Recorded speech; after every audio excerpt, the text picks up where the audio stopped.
Mimi napenda magari sana. Baada hapa ni kwa garage. Hii ni magari yangu mzee. Napenda magari mzee sana. Na pia tunajiandaa kwa 2017. Tunaunda kila kitu 2027 ama 2027 pole. Kama imemaliziwa service, sasa imeoshwa. Hizi mbili bado ni zangu naoshewa. Hii ni inaitwa bulletproof. Naoshewa. Hii ni bulletproof, hata ukipiga hapa ingine risasi. Naoshewa hii, nioshewe ile ingine. Hii nayo nilinunua nikiwa MP Makadara. Nilipokuwa sio nini nikanunua hii. So napenda kuzimaintain. Magari zangu ni half kick. Kwani ni ngapi? Niko na mingi collection.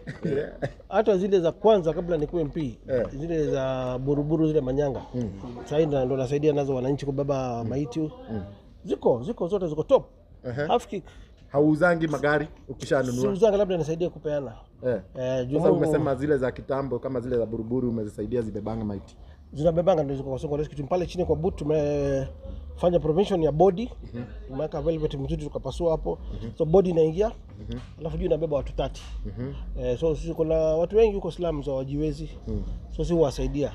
Unapata mtu wa body imekaa mortuary for like 3 months sababu watu wana uwezo wa kukomboa hasi paka maybe Nyanza ni kitu 90,000, Western Ukambani, tunapeleka hata huko Mount Kenya.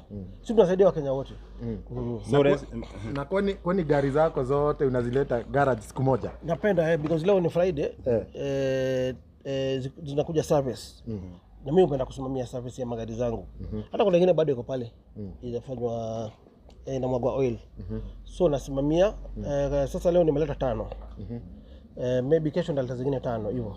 Kila kitu iko na duty yake. Engine wash everything. Ni gari kubwa. Make sure umetusubscribe. Tuko 13k subscribers. No, tunaelekea 13k subscribers. Make sure umeingia pale umetusaidia kusubscribe. Make sure umeturn on notification bell na nitawaletea episodes mingi.